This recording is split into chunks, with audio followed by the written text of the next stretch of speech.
Good evening, नमस्ते। कैसे हो आप सब लोग? पढ़ाई कैसी चल रही है? वीडियोस कैसे लग रहे हैं? क्लास 12 कैसी लग रही है? स्कूल कोचिंग में कितने चैप्टर्स हो गए? सब कुछ मुझे कमेंट्स में बताना, ताकि मुझे भी आइडिया लगे कि मैं कितनी पीछे हूँ। पीछे ही होंगी क्योंकि मैं बीच में बीमार हो गई थी, तो मैंने 20 से 25 दिन आई थिंक वीडियो नहीं डाला था, तो उसकी वजह से थोड़ा डिले हो गया। लेकिन मुझे एक जने का कमेंट भी आया था, नाम तो मुझे याद नहीं, लेकिन उसने बोला था कि मैम हमारी क्लास में चैप्टर 4 चल रहा है, तो प्लीज़ आप वो स्टार्ट करा दो, आप बहुत पीछे चल रहे हो। हाँ, मैं पीछे चल रही हूँ, लेकिन मैं ऐसे स्किप करके चैप्टर 4 नहीं स्टार्ट कर सकती, मैंने पहले भी बोला था। तो हम ऐसा कर सकते हैं कि आज हमारा चैप्टर 1 कंप्लीट हो जाएगा, एंड आई विल ट्राई कि जो नेक्स्ट चैप्टर है वो मैं सिर्फ 2 वीडियोस में अपलोड करूँ, जिसमें हाफ पोर्शन एक वीडियो में हो जाएगा, हाफ पोर्शन दूसरे वीडियो में हो जाएगा, ताकि हम लोग इस मंथ के एंड तक, यानी जून के एंड तक हम लोग चैप्टर 3 हमारा स्टार्ट कर सके। तो हम लोग थोड़ा सा कवर अप कर लेंगे। तो हम लोग ये ट्राई करेंगे कि नेक्स्ट चैप्टर को 2 वीडियो में कंप्लीट कर लें, काइंड ऑफ 1 शॉट जैसा, 2 शॉट कह सकते हैं हम लोग, 1 शॉट नहीं 2 शॉट, मतलब 2 पार्ट्स में पूरा चैप्टर कवर हो जाना चाहिए। ठीक है, चलो ये तो रही सिलेबस की बात। अगर मैं बात करूँ टॉपिक की, लास्ट वीडियो में हमने गॉस लॉ पढ़ा था, थियोरेटिकली पढ़ा था, डेरिवेशन भी करा था, देन हमने पढ़ा था कि उसके क्या क्या एप्लीकेशंस होते हैं। 3 एप्लीकेशंस आई थिंक हमने पढ़ा था। एक तो हमने शीट के लिए पढ़ा था, एक हमने वायर के लिए पढ़ा था, और एक हमने आई थिंक सिलेंडर के लिए पढ़ा था। तो अब इसका लास्ट जो एप्लीकेशन आपके एनसीईआरटी के सिलेबस के अकॉर्डिंग है, वो है चार्ज स्फीयर्स के लिए कैसे हम गॉस लॉ को यूज़ करके इलेक्ट्रिक फील्ड फाइंड कर सकते हैं। वो करने के बाद लास्ट जो डाइपोल वाला हमारा टॉपिक रहता है वो हम लोग कर लेंगे। ट्राई करेंगे कि जो भी हम लोग डेरिवेशन करा रहे हैं उसके न्यूमेरिकल, देखो अभी तक भी मैंने, आप लोग बोलते हैं न्यूमेरिकल नहीं करवाया, प्लीज़ वीडियो को अच्छे से देखो। मैं जो भी टॉपिक कराऊंगी ना, उससे रिलेटेड 1-2 न्यूमेरिकल तो करवाती ही हूँ। अगर अच्छे न्यूमेरिकल आते हैं, डायरेक्ट फॉर्मूला बेस्ड न्यूमेरिकल आते हैं, तो मैंने नहीं करवाए होंगे। तो उसी टाइप से आज हम लोग जो टॉपिक पढ़ने वाले हैं उस पर भी मैं आपको ट्राई करूँगी। जो ये स्फीयर्स वाला मैं बता रही हूँ, that is a very important and very important for JEE Mains and advance. NEET के लिए भी इंपॉर्टेंट है, बट एडवांस में इसके क्वेश्चन अच्छे खासे बनते हैं, बिकॉज ये थोड़ा सा डिफ़िकल्ट टॉपिक में आ सकता है। थियोरेटिकली इतना डिफिकल्ट नहीं लगेगा, बट इसके न्यूमेरिकल्स अच्छे खासे अच्छे आते हैं। तो विल ट्राई कि हम लोग एक आधा एडवांस का क्वेश्चन ले लें, ताकि आपको आइडिया लग जाए कि किस टाइप के न्यूमेरिकल आते हैं और कैसे सॉल्व करना है। तो ठीक है, ये सब बातें तो होती रहेगी। आज का हमारा टॉपिक है electric field due to charge spherical shell, charge due to charge sphere. ठीक है, ये हमारा 4th एप्लीकेशन है, जितना मुझे याद है। एक बार फिर भी आप चेक कर लेना, कोई टॉपिक मुझसे रहता भी है ना, तो भी आप मुझे इन्फॉर्म कर लेना, कमेंट में कर लेना, ताकि मैं उस टॉपिक को कवर कर सकूँ। ठीक है, देखो अगर आपको याद हो कि इससे पहले हमने जो सिलेंड्रिकल शेल वाला, सिलेंड्रिकल शेप में जो हमने पढ़ा ना इलेक्ट्रिक फील्ड फाइंड करने का, एग्जैक्टली सेम ये है, बस थोड़ा बहुत चेंजेस आएगा। बाकी जो कॉन्सेप्ट है ना, concept as it is same है। यहाँ पे भी क्या होगा, जब हम लोग चार्ज स्फीयर की बात करेंगे, we have 2 type of spheres, hollow and solid. Hollow में बात करेंगे, अगेन आएगा non conducting and conducting, same conducting non conducting. ठीक है, ये चारों के चारों टाइप हमने उसके अंदर भी पढ़े थे जब हमने सिलेंडर की बात करी थी। ठीक है, तो ये तीनों, ये सारे टॉपिक इसके अंदर भी है। ये जो तीनों रहते हैं ना, होलो में, होलो को हम लोग शेल के फॉर्म में भी ले सकते हैं, स्फेरिकल शेल, ये वाला भी आ सकता है, या फिर होलो भी आ सकता है, दोनों सेम ही कॉन्सेप्ट लगने वाला है। तो non conducting hollow sphere, conducting hollow sphere and conducting solid sphere, सबके सब चार्ज होने चाहिए। ये तीनों के तीनों सेम डेरिवेशन देते हैं, सेम फॉर्मूला देते हैं, तो ये तीनों एक टाइप का हो जाएगा और ये अलग हो जाएगा। नॉन कंडक्टिंग को हम लोग डाइइलेक्ट्रिक, इंसुलेटर, इंसुलेटिंग ऐसा आ सकता है, इंसुलेटिंग स्फेरिकल शेल। ठीक है, इस टाइप से भी आ सकता है, तो वो हो जाएगा हमारा नॉन कंडक्टिंग के अंदर। तो इन तीनों के तीनों केसेस में क्या होता है, मैं सब चीज़ें पहले बता चुकी हूँ, लेकिन मैं फिर भी अभी वापस बता रही हूँ। ये तीनों केस के अंदर क्या होगा, जो भी चार्ज रहता है, देखो होलो की बात करूँ तो होलो के अंदर तो चार्ज होता ही नहीं है। ठीक है, जो चार्ज होगा वो इस एरिया पे होगा, ये ऐसे शेल के फॉर्म में ले लो या सिंपल पतली सी थिन इसकी वो शेल होता है ना, वैसे आप ले सकते हो। तो सारा का सारा चार्ज होता है यहाँ पे, ठीक है, इसके सरफेस पे बोल सकते हैं। ये तो हो गया हमारा किसका, जब होलो कंडक्टिंग की बात करें। नॉन कंडक्टिंग में भी चार्ज जीरो, कोई मतलब नहीं। फिर हम लोग बात करेंगे सॉलिड कंडक्टिंग। तो सॉलिड के अंदर चार्ज होता है लेकिन ये कंडक्टिंग शेल है। और जब हम लोग कंडक्टिंग स्फीयर की बात करते हैं ना, तो कंडक्टिंग स्फीयर में हमने पढ़ा है कि सारा का सारा पूरा कंडक्टर जिसका उसका जितना भी चार्ज रहता है ना, वो उसके सरफेस पे रहता है। तो इसका सारा चार्ज भी कहाँ रहेगा, सरफेस पे रहेगा। इसी वजह से ये और ये दोनों तीनों केस क्या हो जाते हैं, सेम हो जाते हैं। जब मैं बात करूँगी सॉलिड नॉन कंडक्टिंग, तब सारा का सारा चार्ज इसके अंदर वॉल्यूम में इस टाइप से डिस्ट्रीब्यूटेड होगा, प्लस माइनस जो भी हो। तो इसलिए ये एक केस हो गया और ये एक केस हो गया। वैसे तो 4 केसेस हैं, लेकिन ये कितने केसेस में डिवाइड हो जाते हैं, 2 केसेस में।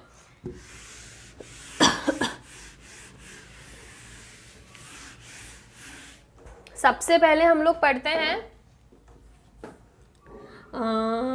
होलो, conducting, non conducting and solid conducting. ये सारे के सारे केसेस, तीनों के तीनों केसेस सेम आएंगे। इसके अंदर भी 2 केस आएगा, पहले इनसाइड, दूसरा आउटसाइड। तो पहले आउटसाइड ले लो आप। वहाँ पे पहले क्या पढ़ा था, इनसाइड पढ़ा था, आउटसाइड पढ़ा था। चलो कोई भी ले लो, क्या फ़र्क पड़ता है, आउटसाइड ही ले लो, ठीक है। Outside the sphere. Outside the sphere का मतलब है कि हमें जो इलेक्ट्रिक फील्ड फाइंड करना है ना, वो स्फीयर के आउटसाइड फाइंड करना है। आउटसाइड फ्लक्स तो कितना होगा, 0 होगा। मैंने आपको बताया था फ्लक्स 0 होगा, क्योंकि जब हम लोग गॉस लॉ पढ़ते हैं ना, तो उसके अंदर होता है कि उसके अंदर जितना फ्लक्स होता है ना, उससे चार्ज जितना रहेगा ना, एनक्लोज्ड होगा उस सरफेस से, वो हमें फ्लक्स की वैल्यू देता है। बट इलेक्ट्रिक फील्ड चाहे चार्ज अंदर हो तो भी बाहर की साइड हमें मिलता है।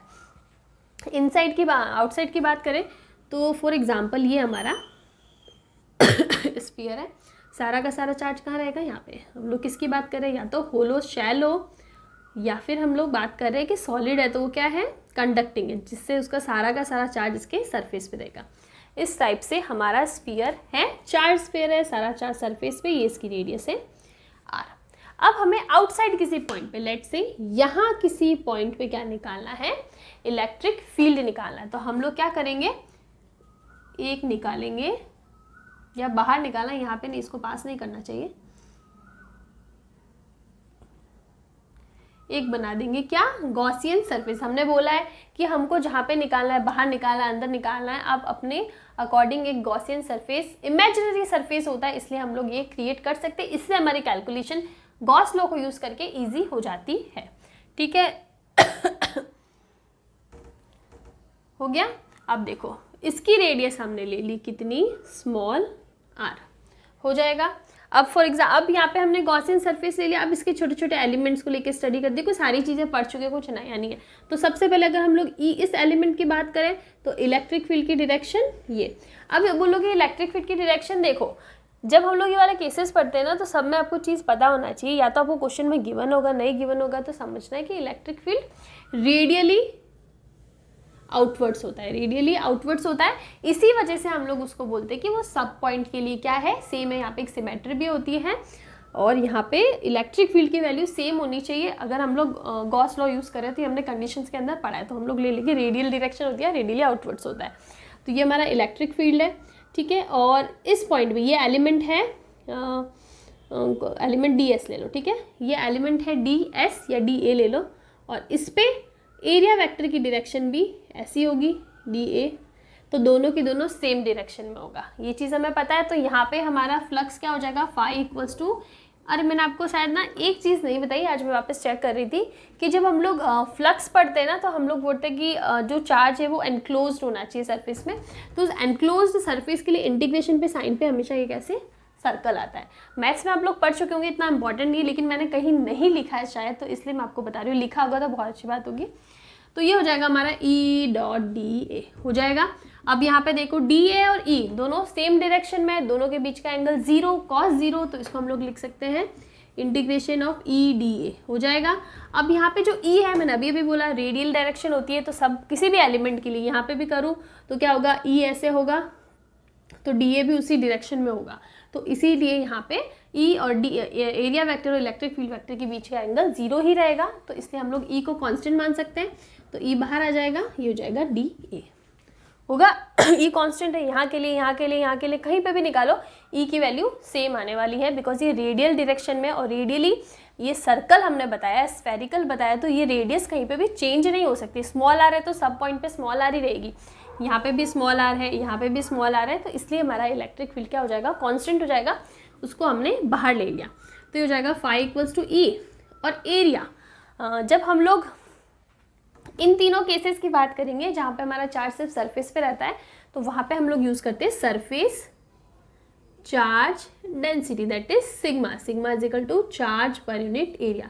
कौन सा चार्ज? इनसाइड चार्ज, बिकॉज हम लोग क्या पढ़ रहे हैं, गॉस लॉ पढ़ रहे हैं, तो वहाँ पे हमको एनक्लोज्ड जो रहेगा चार्ज, उसका हम लोग को पढ़ना पड़ेगा। ठीक है, तो एरिया क्या होता है सरफेस के लिए, स्फीयर के लिए जो सरफेस एरिया होता है वो होता है 4 पाई। अब किसका एरिया लेना है, किस सरफेस की बात कर रहे हैं, इसकी बात कर रहे हैं, तो क्या आएगी इसकी रेडियस स्मॉल आर, तो हो जाएगा 4 pi small R square. This is equation number 1। ठीक है, यहाँ तक किसी को प्रॉब्लम नहीं होनी चाहिए। अब हम लोग यहाँ पे लगाते हैं गॉस लॉ, तो गॉस लॉ के according phi equals to Q inside upon epsilon naught. लेकिन हमें क्वेश्चन में इनसाइड चार्ज नहीं देके चार्ज डेंसिटी गिवन है। कौन सी charge density? Surface charge density. तो इससे जो हमारा क्यू इनसाइड है वो क्या हो जाएगा, सिग्मा इंटू ए। अब यहाँ पे एरिया कौन सा आएगा आपके दिमाग में कन्फ्यूजन आ सकता है। सेम क्वेश्चन है जो पिछली सिलेंड्रिकल वाला सेम कॉन्सेप्ट है। क्या आपको लगेगा कि हमने ये गॉसियन सरफेस लिया है तो यहाँ पे हम लोग ये जो एरिया है ना ये भी क्या लेंगे, स्मॉल आर, मतलब 4 पाई स्मॉल आर स्क्वायर। लेकिन ऐसा नहीं होगा। क्यों नहीं होगा? क्योंकि हमारा जो सरफेस चार्ज डेंसिटी है, या फिर हमें चार्ज की बात करूँ, वो यहाँ तक कांस्टेंट है। यहाँ से बाहर, ये सरफेस से बाहर कोई चार्ज नहीं है, ये खाली है, ये हमने गॉसियन सरफेस इमेजिनरी क्रिएट किया है, यहाँ पे कुछ चार्ज नहीं है। तो जो चार्ज मैक्सिमम कितना है, बस यहाँ से 0 से स्टार्ट होकर यहाँ पे इतना मैक्सिमम है, इसके आगे चार्ज नहीं है। तो जब हम लोग चार्ज डेंसिटी वाला कॉन्सेप्ट यूज़ करेंगे ना, तब एरिया सिर्फ इतना आएगा जो मैक्सिमम होता है एक्चुअल में, जो कि कैपिटल आर रेडियस तक ही है, उसके आगे हमारे पास चार्ज डेंसिटी नहीं है। तो ये हो जाएगा सिग्मा और ये हो जाएगा 4 पाई कैपिटल आर स्क्वायर। ठीक है, ये चीज़ आपको पता होनी चाहिए। वैल्यू पुट कर लो, ये हो जाएगा अपॉन एप्सिलॉन नॉट। 1 और 2 को इक्वेट कर लो, तो E 4 pi R square equals to sigma 4 pi capital R square upon epsilon naught. 4 pi से 4 पाई कैंसिल, E आ जाएगा sigma R square and epsilon naught small R square. This is our relation. ये relation हमारे पास आना चाहिए। अब यहाँ पे एक चीज़ देखो कि अगर यहाँ पे हमें पता है, हमें बोल दिया कि भाई टोटल चार्ज Q है, ठीक है, जितना ये चार्ज अपने इसके सरफेस पे है ना, हमको क्वेश्चन में गिवन है कि टोटल चार्जेस Q। अगर टोटल चार्ज गिवन है तो यहाँ पे आपको डायरेक्टली क्या लिखाना है, capital Q upon epsilon not ही तो लिखाना है। जब capital Q upon epsilon not होगा ना, तो ये फॉर्मूला जब करोगे चेक, तो ये हो जाएगा Q upon 4 pi epsilon naught R square. ये ऐसे कन्वर्ट हो जाएगा। आप ट्राई कर लो, कोई बड़ी बात नहीं। यहाँ पे सिग्मा चार्ज डेंसिटी की जरूरत नहीं। अगर क्वेश्चन में आपको डायरेक्टली चार्ज गिवन है कि टोटल चार्जेस Q, तो फिर टोटल चार्ज यहाँ पे कैपिटल Q पर एप्सिलॉन कर दो, इसको सॉल्व कर दो, आपके पास सॉरी ये वैल्यू यहाँ पे रख दो, इन दोनों को इक्वेट कर दो, आपके पास वैल्यू आ जाएगी। तो यहाँ से हमको पता पड़ रहा है ये जो हमारा E है ना, वो किसके प्रोपोर्शनल है, 1 अपॉन आर स्क्वायर। कब? जब हम लोग आउटसाइड पॉइंट की बात कर रहे हैं। तो अगर मैं बात करूँ सरफेस पे, मैंने आपको पहले भी बताया था, उसके लिए कैलकुलेट करने की ज़रूरत नहीं है। आप small R equals to capital R लिख दो, बिकॉज हम लोग यहीं पे गॉसियन सरफेस की बात कर रहे हैं। तो small are capital R same हो जाएगा, और ये वैल्यू पुट करके जो भी वैल्यू आएगी वो आपकी सरफेस के लिए आ जाएगी। ठीक है, अब हम लोग पढ़ते हैं किसी इनसाइड पॉइंट के लिए। तो देखो क्या चेंजेस आते हैं, इतना हम रखते हैं। इनसाइड पॉइंट मतलब जब आर हमारा कैपिटल आर से लेस देन हो। ये हमने ले लिया हमारा स्फेरिकल शेल। सारा चार्ज कहाँ है? सरफेस पे है। हो गया। रेडियस कितनी है? Capital R. This is sigma charge density. अब हमें अंदर किसी पॉइंट पे, यहाँ कहीं बात करें तो यहाँ पे हमको इस पॉइंट को क्या लेना पड़ेगा, मतलब फॉर एग्जांपल यहाँ पॉइंट है, तो हमको इस पॉइंट को हमारे गॉसियन सरफेस के अंदर लेना है, तो हम लोग कुछ ऐसा कर लेंगे। ठीक है, ये हमारा गॉसियन सरफेस हो जाएगा, बिकॉज हम लोग क्या बात करें, इनसाइड किसी पॉइंट के लिए कर रहे हैं, वो पॉइंट चाहे यहाँ हो, यहाँ हो, यहाँ हो, यहाँ हो, यहाँ हो, कहीं पे भी हो सकता है, उसके अकॉर्डिंग हमें क्या ले लेना है, हमारा गॉसियन सरफेस ले लेना है, बस वो पॉइंट हमारा गॉसियन सरफेस में आना चाहिए, ठीक है। ये हो जाएगा, और इसकी रेडियस हम लोग ले लेते हैं स्मॉल आर, स्मॉल आर ले लेते हैं। अब इसको ले लो एलिमेंट्स में, अलग अलग एलिमेंट्स में, ठीक है। तो यहाँ पे आप बात करोगे तो क्या हो जाएगा, डी ए और डी ई सेम डायरेक्शन हो जाएगी, वो सारी चीज़ सेम, बिकॉज हमने बोला है कि ई की डायरेक्शन रेडियली आउटवर्ड्स होनी चाहिए। देखो अब यहाँ पे चेंज जो आता है ना, यहाँ तक तो ठीक है, चलो कोई बात नहीं, लेकिन जब आप ये गॉस लॉ लगाओगे ना, तब आपको पता है कि क्यू इनसाइड यहाँ पे अंदर कुछ है ही नहीं, ठीक है ना। हमको यहाँ तक भी कैलकुलेट करने की ज़रूरत नहीं है, हम लोग यहीं से बता सकते हैं डायरेक्टली कि अंदर खाली है, ये सारा का सारा चार्ज सरफेस पे। जब अंदर कुछ है ही नहीं तो आप क्या चार्ज डेंसिटी कैलकुलेट करोगे, क्या फ्लक्स कैलकुलेट करोगे, अंदर सिग्मा बोल दो 0, चाहे चार्ज बोल दो 0, यहाँ पे अंदर कोई चार्ज है ही नहीं, कोई चार्ज डेंसिटी ही नहीं है, तो सिंपल की इसकी वैल्यू क्या हो जाएगी 0, और हमारा इलेक्ट्रिक फील्ड भी क्या आ जाएगा 0। तो इनसाइड पॉइंट पे इलेक्ट्रिक फील्ड की वैल्यू हो जाएगी 0। अगर मैं बात करूँ कर्व की, तो देखो this is distance r, this is electric field E, 3 point ले लो, ये पॉइंट हो जाएगा इनसाइड वाला, ये हो जाएगा सरफेस वाला, और ये आउटसाइड वाला। अंदर तो क्या है 0 है, फिर r इजिकल टू आर पे मैक्सिमम होती है, और फिर यहाँ पे E प्रोपोर्शनल टू 1/r² की जैसे, और यहाँ पे E इक्वल टू 0, और यहाँ पे हो जाएगा E मैक्सिमम कितना होगा, Q/4 pi capital R epsilon not लिखता है ना, ये हो जाएगा। तो इस टाइप से आप कर्व भी बना सकते हैं, ठीक है। आई थिंक ये बहुत ईजी है, एग्जैक्टली ड्यूप है जो हमने पिछले वीडियो में पढ़ा था, उसमें कुछ भी चेंजेस नहीं है। तो अब हम लोग पढ़ते हैं हमारा जो दूसरा बोल दो या चौथा बोल दो, क्योंकि पहले के जो 3 केस है ना वो तो क्या है, सेम है। तो ये केस हो जाएगा हमारे पास solid non conducting charge sphere. Solid है लेकिन क्या है, नॉन कंडक्टिंग है, और चार्ज तो होना ही चाहिए। This is the case. यहाँ पे भी अगेन 2 पॉइंट आएंगे, एक इनसाइड पॉइंट और एक आउटसाइड पॉइंट। सबसे पहले हम लोग पढ़ लेते हैं, ए लगा दो, आउटसाइड के लिए पढ़ते हैं, यहाँ पे भी आउटसाइड पॉइंट, यानी जब r is greater then capital R। तो ये हमारा चार्ज स्फीयर हो गया, चार्ज पूरे अंदर। अब देखो यहाँ पे चार्ज सिर्फ सरफेस पे नहीं, पूरे वॉल्यूम में। तो यहाँ पे हम लोग क्या पढ़ेंगे, वॉल्यूम चार्ज डेंसिटी पढ़ेंगे, that is charge per unit volume, rho. यहाँ पे हम लोग स्टडी करेंगे। रेडियस ले लो कैपिटल R।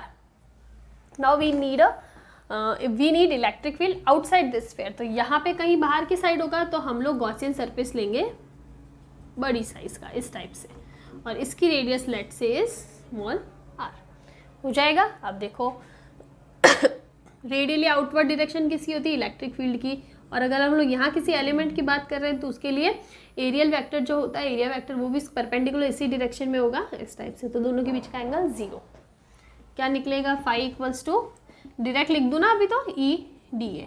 अब EDA मतलब सरफेस एरिया, किसका सरफेस एरिया, ये जो गॉसियन सरफेस बनाया। तो ये क्या हो जाएगा 4 पाई, इसकी रेडियस की थी स्मॉल r, तो 4 पाई r²। This is equation number 1, ठीक है, कोई प्रॉब्लम नहीं है आज तक। अब देखो, अब हम लोग बात करेंगे किसकी, कि फाई इक्वल्स टू होता है Q inside by epsilon naught by Gauss law. यहाँ पे हमको चार्ज क्वेश्चन में नहीं गिवन है, लेकिन चार्ज डेंसिटी गिवन है। By charge density we know that rho equals to Q upon epsilon naught, sorry Q upon volume, और Q हो जाएगा कितना, रो इंटू वॉल्यूम, और वॉल्यूम कितना हो जाएगा, किसका वॉल्यूम, इस सरफेस का वॉल्यूम कितना हो जाएगा 4/3 पाई। हाँ ओके, यहाँ पे देखो, यहाँ पे हम लोग चार्ज डेंसिटी की बात करें। अब चार्ज डेंसिटी देखो सिर्फ यहाँ तक है, बाहर हमने जो गॉसियन सरफेस बनाया ना, यहाँ पे चार्ज डेंसिटी नहीं है। ये केस आपको याद रखना है कि जब भी हम लोग किसी आउटसाइड पॉइंट की बात करेंगे ना, वहाँ पे जब हम लोग ये चार्ज निकालेंगे चार्ज डेंसिटी के थ्रू, तो वहाँ पे रेडियस आपको कैपिटल R रखनी है, स्मॉल r नहीं रखनी। मतलब जो गॉसियन सरफेस है ना, उसकी रेडियस नहीं रखनी है, बिकॉज हमारे पास इस पूरे एरिया में कुछ चार्ज डेंसिटी है ही नहीं। चार्ज डेंसिटी हमारे यहाँ पे आके बस हो गया, मैक्सिमम लिमिट है, तो बस हमें मैक्सिमम ले लेना है, हो जाएगा कैपिटल R3। वॉल्यूम हो जाएगा फॉर्मूले का, पुट कर दो 4/3 पाई r³ upon epsilon not. Equate कर लो 1 और 2 को, क्या हो जाएगा,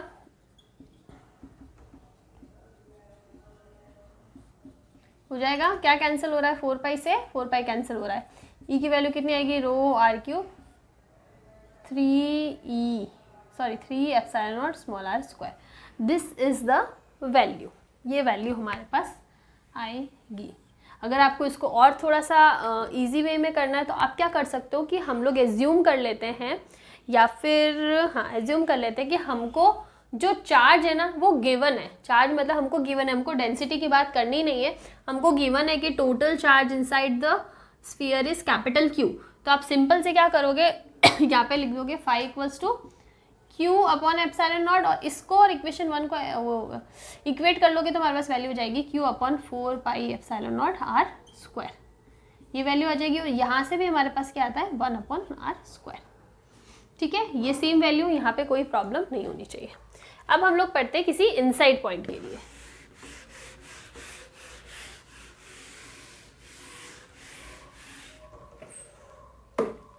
यहाँ पे देखो एक चीज़ है, जब मैंने आपको बताया था कि ये जो चार्ज डिस्ट्रीब्यूशन वाले पॉइंट है ना, वहाँ पे डायरेक्टली क्यू अपन 4 पाई स्क्वायर का वैल्यू नहीं निकाल सकते, बिकॉज ये पॉइंट चार्ज के लिए होता है और यहाँ पे हमारे पास चार्ज डिस्ट्रीब्यूशन होता है।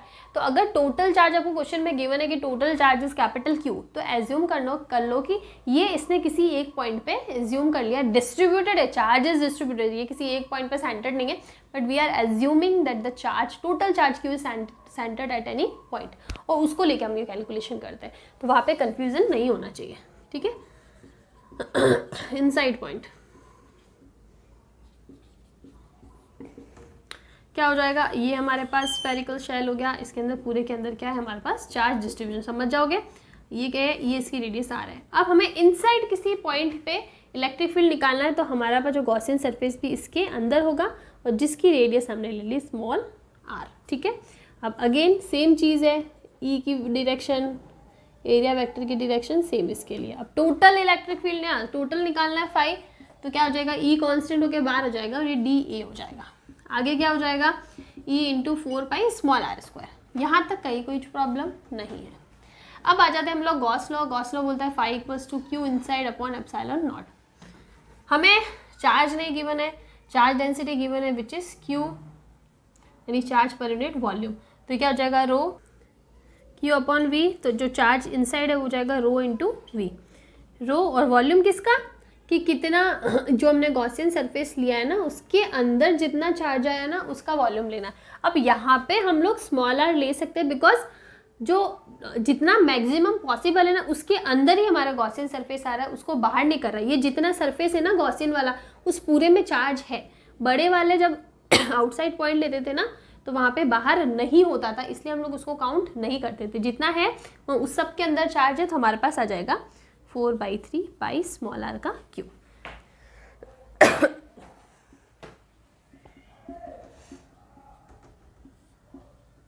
इक्वेट कर लो दोनों इक्वेशन को,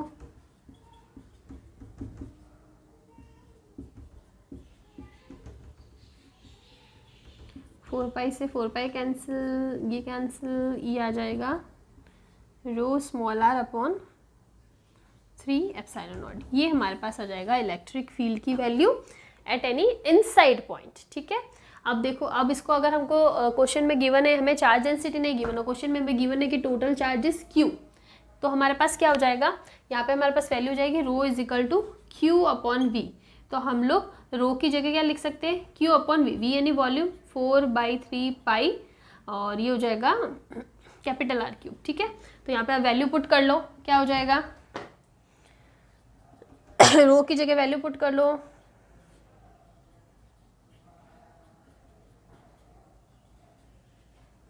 ठीक है, 3 से 3 कैंसिल हो जाएगा एंड ई हो जाएगा हमारा Q small R 4 pi epsilon naught capital R का क्यू। ये वैल्यू हमारे पास हो जाएगी, यही वैल्यू हमारे पास, हाँ यही वैल्यू। अब देखो यहाँ पे आप सोचोगे कि यहाँ पे हमने जब रो की वैल्यू निकाली तो हमने कैपिटल आर क्यों लिया, बिकॉज हम लोग इन जनरल स्टडी कर रहे हैं कि हमको चार्ज डेंसिटी तो गिवन ही नहीं है, ठीक है, चार्ज डेंसिटी नहीं गिवन है, हमें गिवन है कि टोटल चार्जेस क्यू, तो हमको इसको क्यू में कन्वर्ट करना है। तो यहाँ पे क्या हो जाएगा ना, यहाँ पे ये चीज़ हो जाएगी कि हम लोग इन जनरल जब चार्ज डेंसिटी कैलकुलेट करेंगे ना, तो वो हम लोग कैलकुलेट करेंगे total charge density of this volume. तो टोटल चार्ज डेंसिटी मैक्सिमम कितना हो सकता है, कैपिटल आर हो सकता है, तो इसलिए हमने उसके अकॉर्डिंग वैल्यू निकाली है। तो ये फॉर्मूला मिल जाएगा और यहाँ से we can say E is proportional to R. तो अगर मैं इसके लिए ग्राफ प्लॉट करूँ तो क्या हो जाएगा, this is E, this is R, ये हो जाएगा R is less than R, ये R is equals to R और R is greater than R, proportional and ऐसे। यहाँ पे E is proportional to R, यहाँ मैक्सिमम, और यहाँ पे E is proportional to 1/r² outside point पे। तो इस टाइप से आपका ग्राफ आ जाएगा। एग्जैक्टली सेम है जो हमने सिलेंडर वाला पढ़ा था, ज़्यादा इसमें कुछ चेंजेस नहीं है। अब इसमें देखो, ये तो हो गई थ्योरी वाली बात, यहाँ पे गॉस लॉ कंप्लीट होता है। लेकिन जब इस पर न्यूमेरिकल आते हैं ना, तो न्यूमेरिकल्स में हमें क्या गिवन होता है कि ये जो चार्ज डेंसिटी होती है ना रो, ये हमें यूनिफॉर्म नहीं होके नॉन यूनिफॉर्म चार्ज डेंसिटी होती है। अभी तक हमने यूनिफॉर्म लिया है, इसको कांस्टेंट लिया है, ठीक है। अगर यूनिफॉर्म चार्ज डेंसिटी होगा ना, तो रो की कुछ वैल्यू गिवन होगी rho naught, which will be a constant, मतलब कितने भी वैल्यू में वो constant. Non uniform charge distribution का मतलब है rho is like rho naught R, rho is rho naught upon R, R², कुछ भी हो सकता है। तो यहाँ पे है कि डिस्टेंस के साथ हमारी जो चार्ज डेंसिटी ना चेंज हो रही है। जब R इक्वल्स टू 0 है तो चार्ज डेंसिटी भी 0 है, जब R थोड़ी सी बढ़ती है चार्ज डेंसिटी बढ़ती है, मतलब जैसे जैसे वॉल्यूम बढ़ रहा है चार्ज डेंसिटी बढ़ रही है। तो that is non uniform distribution, ये दोनों केस। और ये यूनिफॉर्म वाले, इसमें और भी केसेस हो सकते हैं, इसमें भी और भी केसेस हो सकते हैं। तो उसका हम लोग एक आधा न्यूमेरिकल करेंगे। अभी पहले हम लोग थ्योरी वाला पार्ट पढ़ लेते हैं, फिर हम लोग बात करेंगे जो भी न्यूमेरिकल रहता है। तो यहाँ पे आपका गॉस लॉ वाला टॉपिक कंप्लीट होता है।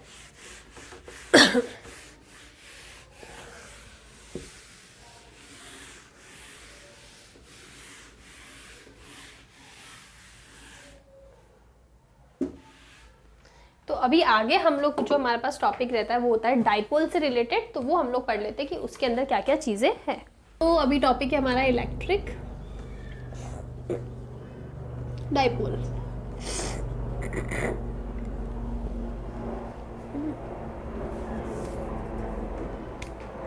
क्या होता है डाइपोल? व्हेन, पहले इसकी डेफिनेशन लिख लेते हैं। When two equal and opposite charges are at at small distance। जब दो इक्वल, एंड इक्वल किसमें, मैग्नीट्यूड में, ऑपोजिट किसमें, डायरेक्शन में या साइन में।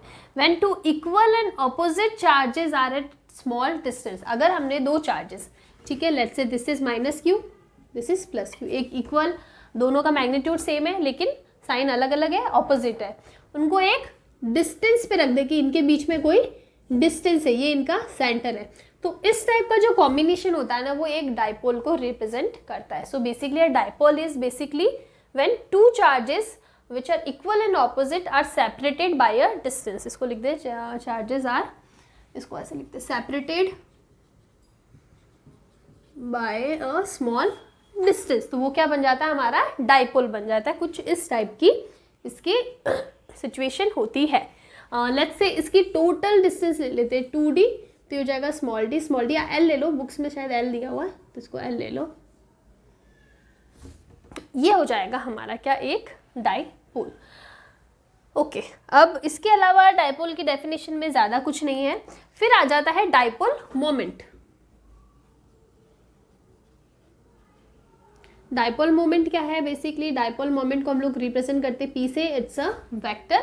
तो P इक्वल्स टू चार्ज का मैग्नीट्यूड। कितना मैग्नीट्यूड है, दोनों सेम ही है ना, तो मैग्नीट्यूड क्या है, Q है। मैं इसकी साइन की बात नहीं कर रही हूँ, मैग्नीट्यूड की बात कर रही हूँ, तो which is Q multiply by देर बीच की डिस्टेंस कितनी है, 2L है ना, टोटल ये L है, ये L है, टोटल डिस्टेंस कितनी होगी, 2L।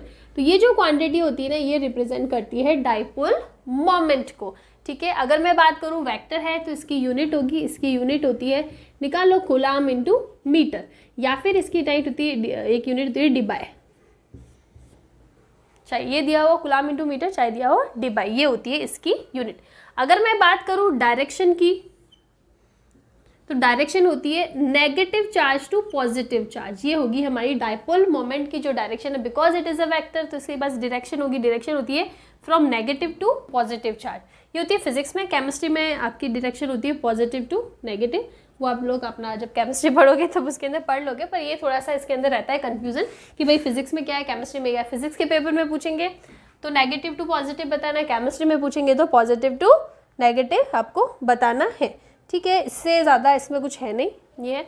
अब अगर मैं बात करूँ इसकी डायरेक्शन पे, एक छोटा सा क्वेश्चन बनता है, हमें क्वेश्चन में गिवन है कि we have a equilateral triangle. Equilateral triangle मतलब तीनों साइड्स की लेंथ बराबर है, ये हो जाएगा इस टाइप से। यहाँ पे हमारे पास है माइनस का 2q चार्ज, ये है plus q charge, plus q charge. अब आपको कुछ इस टाइप का क्वेश्चन में दे दिया और क्वेश्चन में पूछा है, this is a question, okay, पूछा है find net electric dipole moment of this diagram या दिस ट्राइंगल। तो आप कैसे निकालोगे, दिस इज अ क्वेश्चन, कैसे करना है हमें इस क्वेश्चन को। तो देखो, आपको सबसे पहले क्वेश्चन में अगर नेट डाइपोल मोमेंट पूछा है ना, तो हमें पहले सबसे पहले डाइपोल तो बनाना पड़ेगा। यहाँ पे इन जनरल आप देखो डाइपोल नहीं बन रहा है, बिकॉज डाइपोल के अंदर हमको चाहिए दो चार्जेस, दोनों का मैग्नीट्यूड सेम और ऑपोजिट होना चाहिए, तब जाके एक डाइपोल बनेगा। तो हम लोग क्या करेंगे, दिस इज प्लस क्यू, ये जो माइनस 2q है ना, इसको ऐसे लिख देते माइनस क्यू, दोनों सम होंगे, माइनस का 2q बन जाएगा। तो उसके हिसाब से एक डाइपोल हमें इधर मिल जाएगा, एक डाइपोल इधर मिल जाएगा, माइनस क्यू प्लस क्यू, ठीक है, ऑपोजिट एंड इक्वल चार्जेस और उनके बीच की कुछ डिस्टेंस l। तो ये हो जाएगा हमारे पास दो डाइपोल मोमेंट। एक चीज़ है कि जब हम लोग पढ़ते हैं ना, दो चार्जेस सेपरेटेड बाय डिस्टेंस, इनके बीच की डिस्टेंस बहुत कम होनी चाहिए, वेरी स्मॉल डिस्टेंस। अगर आप बात कर रहे हो डिस्टेंस की तो होगी माइक्रोमीटर में, उसमें होगी क्या 10⁻⁻10 में होगी, एंगस्ट्रम में होगी, माइक्रोमीटर में होगी, मिलीमीटर में होगी, नैनोमीटर में होगी, उस टाइप से होगी। तो इनके बीच की डिस्टेंस बहुत ही कम होती है। ओके, तो ये हमारे पास यहाँ पे कितने डाइपोल बन गए, दो डाइपोल। डाइपोल की डायरेक्शन की बात करेंगे, वेक्टर होता है एक डाइपोल इधर ऐसे, माइनस से प्लस की साइड ऐसे डायरेक्शन होगी, P1 ले लो आप, और एक डायरेक्शन होगी ऐसे P2, होगी या नहीं होगी, या फिर ऐसे ले लो, आपको ऐसे लेना है तो ऐसे ले लो, ये लो P1, ये लो P2, होगा minus Q2 plus, negative to positive side में डायरेक्शन होगी। तो दो डाइपोल हमारे पास मिल गए, दोनों वेक्टर है, और हमें नेट वेक्टर निकालना आना चाहिए। अगर हमारे पास दो वेक्टर है, उनके बीच का एंगल पता है, यहाँ पे एंगल कितना होगा, हमें क्वेश्चन में पहले ही बोल दिया इक्विलेटरल है, तो ये कितना हो जाएगा 60 डिग्री होगा। अब आप इजीली निकाल सकते हो, P net equals to P1 square plus P2 square plus cos theta हो जाएगा C। अब आगे क्या होगा, इन दोनों का मैग्नीट्यूड सेम है P1 P2 का, बिकॉज दोनों के बीच की डिस्टेंस भी सेम है और दोनों का मैग्नीट्यूड भी सेम है। तो मैं लिख सकती हूँ P square plus P square, यानी 2P square plus 2P square cos कितना 60 डिग्री, कॉस 60 कितना होता है 1/2, तो ये हो जाएगा 1/2, 2 से 2 कैंसिल हो जाएगा √3P स्क्वायर, यानी जो P नेट आ रहा है ना हमारे पास, वो कितना हो जाएगा √3P, या फिर √3 डाइपोल मोमेंट कितना होता है Q इंटू बीच की डिस्टेंस 2L, ये होता है। आप ऐसे भी इसको लिख, सॉरी इनके बीच की डिस्टेंस L है, जो भी बीच की डिस्टेंस हो ना वो होनी चाहिए, तो यहाँ पे बीच की डिस्टेंस L है, दो चार्जेस के बीच की, तो इस टाइप से आपका रिजल्ट हो जाएगा, ठीक है। तो इस टाइप का क्वेश्चन भी आ सकता है सिंपल सा मेंस में या नीट में, जहाँ पे आपको नेट डाइपोल मोमेंट निकालने का बोला हो।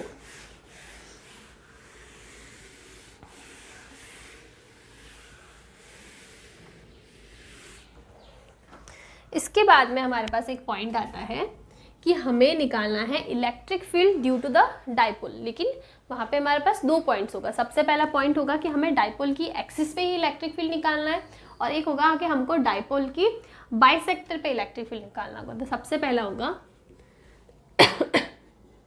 Electric field due to dipole on the axis. इसका मतलब क्या है, इसका मतलब है हमारे पास सबसे पहले एक डाइपोल है, this is minus Q, this is plus Q, this is O, distance L, और इस एक्सिस पे, ये इसकी एक्सिस है, यही एक्सिस है, इसकी एक्सिस पे ही किसी पॉइंट पे इलेक्ट्रिक फील्ड निकालना है। लेट्स से यहाँ पे हमको पॉइंट ले लो, इसको पॉइंट क्या ले, पॉइंट ए ले ले क्या, पॉइंट ए, यहाँ पे हमको इलेक्ट्रिक फील्ड निकालना है, और हमने ले लिया कि ये डिस्टेंस, इसके सेंटर से डिस्टेंस हम लोग ले रहे क्या है, स्मॉल x। सिचुएशन आपको समझ में आ जानी चाहिए। एक डाइपोल गिवन है, डाइपोल की एक्सिस पे जिस दोनों चार्जेस जहाँ पे जॉइंट कर रहे हैं ना, जिस लाइन के अलॉन्ग जॉइन कर रहे हैं उसी अलॉन्ग उसकी एक्सिस हो जाएगी, वहाँ पे किसी पॉइंट पे हमको इलेक्ट्रिक फील्ड यानी पॉइंट ए पे फाइंड करना है।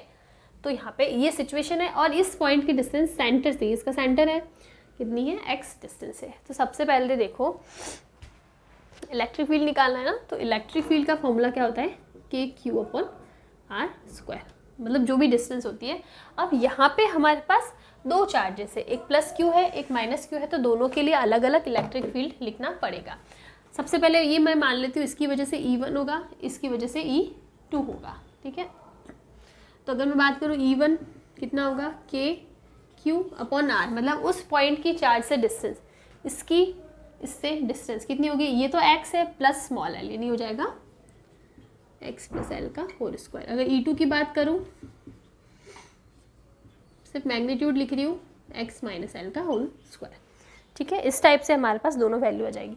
अब बात करो डायरेक्शन की कि E1 और E2 की डायरेक्शन कहाँ होगी, तो देखो E1 पे क्या है, नेगेटिव चार्ज, नेगेटिव चार्ज पे इलेक्ट्रिक फील्ड होता है टूवर्ड्स द चार्ज, मतलब ये होगा ऐसे, इस डायरेक्शन में, यहाँ से इस पॉइंट पे निकालना है तो टूवर्ड्स द चार्ज, इसकी तरफ जाएगा। अगर मैं बात करूँ E2 की, तो E2 पे जाएगा पॉजिटिव चार्ज है, पॉजिटिव चार्ज में क्या होता है, अवे फ्रॉम द चार्ज, मतलब इससे दूर, इस डायरेक्शन में।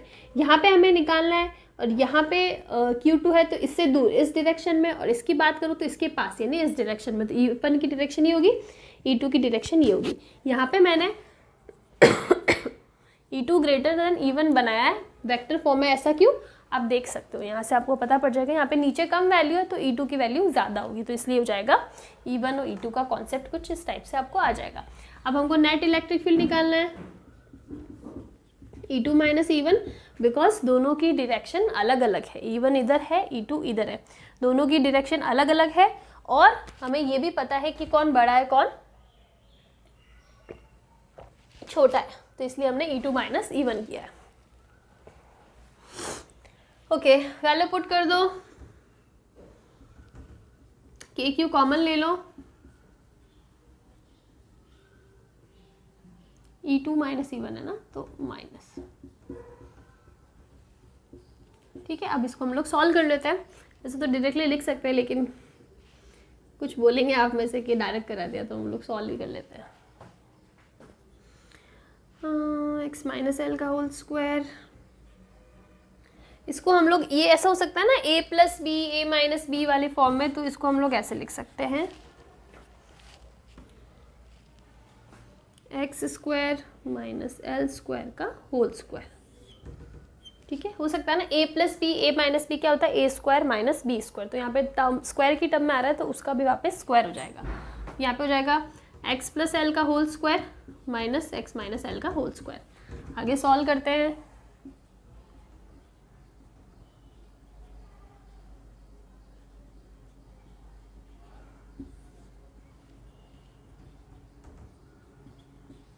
XL ये कैंसिल हो जाएगा, तो हमारे पास आ जाएगा E नेट KQ 4LX, ये हो जाएगा x² - l² का पावर 4, ठीक है।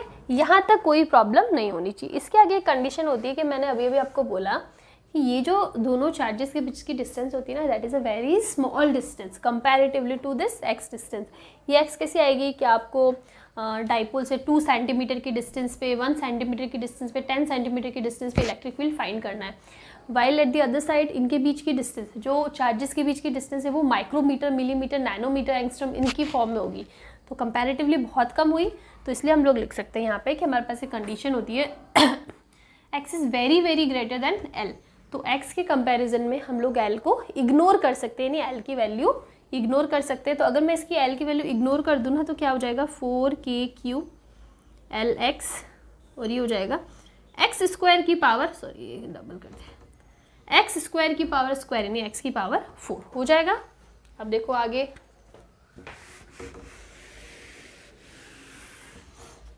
ये भी हटा देते, ये भी काम नहीं आएगा। तो E नेट इक्वल्स टू 2, देखो Q × 2L हम लिख सकते हैं, हमारे पास दो चार्जेस थे Q minus Q plus Q और इनके बीच की डिस्टेंस L यानी टोटल डिस्टेंस 2L थी और हमारा जो डायपोल मोमेंट होता है वो होता क्या होता है Q इंटू 2L। तो Q इंटू 2L ले लेंगे ना तो हमारे पास क्या बन जाएगा P, तो ये हो जाएगा 2P के आएगा ना, क्या आएगा x, ऐसे हो जाएगा। और फिर हमारे पास क्या बच जाएगा नीचे x की पावर 4, एक x से एक x कैंसिल हो जाएगा तो हमारे पास जो नेट इलेक्ट्रिक फील्ड आएगा वो आएगा 2kp upon x cube. This will be our final result and very important result. E net बोलो या फिर बोलो E axial, why axial because हम लोग एक्सिस पे इलेक्ट्रिक फील्ड निकाला है। वो कितना हो जाएगा 2kp upon X square where K is the constant which is 1/4πε0 या फिर 9 × 10⁻⁹ p इज dipole moment and x is the distance from the centre. याद रखना है x सेंटर से डिस्टेंस है न कि डायपोल के एंड से, ठीक है। अब एक्सेल की बात करें तो यहाँ पे देखो हमारे पास ये सिचुएशन थी -q plus q, electric field ऐसे था E1 और इधर की साइड था E2।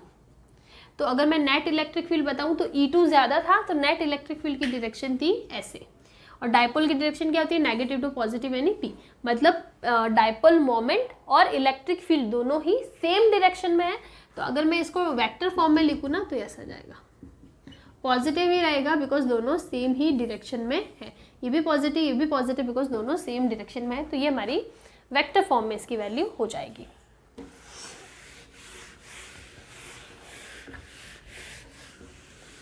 अभी हम लोग निकालते हैं ऑन बाइसेक्टर। बाइसेक्टर का मतलब क्या है कि हमारे पास एक डायपोल है -q plus q, this is the centre. इसको क्रॉस करती हुई पास करती हुई जो एक्सिस जा रही है परपेंडिकुलरली परपेंडिकुलर होनी चाहिए, और सेंटर से निकलनी चाहिए। ये हमारी बाइसेक्टर एक्सिस होगी, ठीक है। यहाँ किसी पॉइंट पे हमको इलेक्ट्रिक फील्ड फाइंड करना है, द पॉइंट इज ए, हमने एज्यूम कर लिया। ये डिस्टेंस L बाकी सारी चीज़ें सेम। तो अब क्या सिचुएशन होगा, सबसे पहले मैं बात करूँ इस पॉइंट की वजह से यहाँ पे इलेक्ट्रिक फील्ड, तो देखो ये क्या है नेगेटिव पॉइंट है। नेगेटिव पॉइंट में इलेक्ट्रिक फील्ड क्या होता है टूवर्ड्स द पॉइंट, तो ये हो जाएगा कुछ इस टाइप से हो जाएगा E1, डायरेक्शन होगी टूवर्ड्स द पॉइंट। अगर मैं बात करूँ प्लस q तो इसमें क्या होता है अवे फ्रॉम द पॉइंट, मतलब ऐसे, ये अवे ऐसे, ये हो जाएगा हमारा E2। इसकी वजह से E1, इसकी वजह से E2। ये डिस्टेंस है, let's say this distance is r, same distance होगी बिकॉज ये सेंटर से पास कर रही है एक्सिस, तो डिस्टेंस सेम होगी। इसको हमने बस r ले लिया, या फिर आपको x लेना आप x ले लो, कोई प्रॉब्लम नहीं x। पर हम लोग r ही लेते हैं बिकॉज हम लोग यहाँ पे x एक्सिस में नहीं जा रहे, फिर वो कन्फ्यूजन हो जाता है, ठीक है। तो इस टाइप की सिचुएशन हमारे पास है। E1 E2 इनका जो नेट जाएगा वो कुछ ऐसा जाएगा, that will be E net, this angle is theta, then this angle will be theta. हो सकता है यहाँ तक की चीज़ें सबको समझ में आनी चाहिए। अब देखो आपको निकालना है E1 और E2। अगर मैं बात करूँ E1 KQ अपॉन r², यानी KQ यानी बीच की डिस्टेंस कितनी है, इनके बीच की डिस्टेंस स्मॉल r, तो r²। E2 भी सेम आ रहा है बिकॉज इनके बीच की डिस्टेंस भी क्या है r ही है। तो E1 और E2 दोनों की वैल्यू सेम है लेकिन डायरेक्शंस अलग अलग है। E2 इस डायरेक्शन में, E1 इस डायरेक्शन में, तो यहाँ पे क्या आएगा डायरेक्शन अलग है तो मतलब एंगल का रोल आएगा। आप ले लो कंपोनेंट्स, अगर ये E1 और ये E2 बीच का एंगल 90 डिग्री। अब इनके कंपोनेंट्स लेने तो देखो ये कंपोनेंट हो जाएगा E2 का इस डायरेक्शन में E2 cos थीटा, और इसका भी इस डायरेक्शन में हो जाएगा क्या E1 cos थीटा, और परपेंडिकुलर यानी इसका क्या होगा ऐसे E2 sin थीटा, और इसका नीचे की डायरेक्शन में यानी E1 sin थीटा। क्योंकि E1 और E2 दोनों की वैल्यू सेम है तो, और थीटा तो सेम ही है दोनों के लिए, तो ये दोनों एक दूसरे को क्या कर देंगे कैंसिल आउट कर देंगे बिकॉज ऑपोजिट डायरेक्शन में। और ये E2 cos थीटा और E1 cos theta same direction में होंगे तो ऐड हो जाएगा। तो हमारा नेट जो इलेक्ट्रिक फील्ड बनेगा ना वो बनेगा 2E cos थीटा। इस टाइप से वैल्यू पुट कर लो, 2E की वैल्यू कितनी है KQ upon r²। cos theta भी यहाँ से निकाल सकते हो, देखो कितना होगा cos theta is equal to base upon hypotenuse, base is L और hypotenuse L upon R, value put कर दो एल अपॉन आर, तो ये हो जाएगा 2kql अपॉन आर क्यूब। तो हमारा जो नेट इलेक्ट्रिक फील्ड आ रहा है ना वो कितना आ रहा है, अब यहाँ पे देखो 2ql, ये कितना हो सकता है p, तो मतलब हमारे पास आ रहा है kp upon r cube. This is our electric field on the bisector axis. आपको पता है ना ये P कैसे आया, P इक्वल्स टू होता है 2ql या फिर q इंटू 2l, तो उसको मैंने यहाँ पे पुट कर दिया तो हमारे पास आ गया kp अपॉन आर क्यूब। ये किसके लिए है, ये है इक्विटोरियल का मतलब है जब हम लोग इक्विटोरियल परपेंडिकुलर बाइसेक्टर एक्सिस की बात करेंगे ना तब ये वैल्यू आएगी। और एक्सियल की बात करें जो हमने इससे पहले पढ़ा था वो कितना आता है 2kp अपॉन आर क्यूब। तो यहाँ से हम लोग रिलेशन भी निकाल सकते हैं कि E axial equals to 2 multiply by E equatorial, ठीक है, ये रिलेशन भी हो सकता है। डायरेक्शन की बात करें यहाँ पे, जैसे कि हम लोग जब वेक्टर फॉर्म में पढ़ते हैं तो देखो वेक्टर फॉर्म में आप देखो कि नेट इलेक्ट्रिक फील्ड की डायरेक्शन आ रही है ऐसे, ई नेट आ रही है ना, ये हमारा नेट इलेक्ट्रिक फील्ड, और हमारा ये देखो यही तो है ई नेट इलेक्ट्रिक फील्ड, और हमारा जो डाइपोल की डायरेक्शन होती है, डाइपोल मोमेंट, वो माइनस से प्लस होती है, मतलब इस साइड, तो दोनों एक दूसरे के ऑपोजिट है। तो जब मैं इसको वेक्टर फॉर्म में लिखूंगी ना ई इक्विटोरियल, तो जगह माइनस का के पी अपॉन आर क्यूब, अगर मैं वेक्टर फॉर्म में लिखती हूँ तो हमारे पास ये फॉर्मूला बन जाएगा। तो आपको क्वेश्चन में देखना है कि आपको वेक्टर फॉर्म में पूछा है या फिर सिर्फ मैग्नीट्यूड फॉर्म में पूछा है, तो उसके अकॉर्डिंग आपको ये रिलेशन निकालना है। तो ये हो गया। अब इसके आगे हम लोग देखते हैं कि हमारा नेक्स्ट टॉपिक क्या बनता है। देखो बहुत ही छोटे छोटे से डेरिवेशन है, आई थिंक आपको यहाँ पे कहीं डेरिवेशन में कोई प्रॉब्लम नहीं आनी चाहिए, बिकॉज बिल्कुल भी लेंदी नहीं है, इजी से टॉपिक है। So the next point is, हमने अभी तक डाइपोल के एक्सिस पे और डाइपोल के बाइसेक्टर पे इलेक्ट्रिक फील्ड कैसे निकालना वो फाइंड कर लिया है, ठीक है, उसके डेरिवेशन, उसका फॉर्मूला हमारे पास है।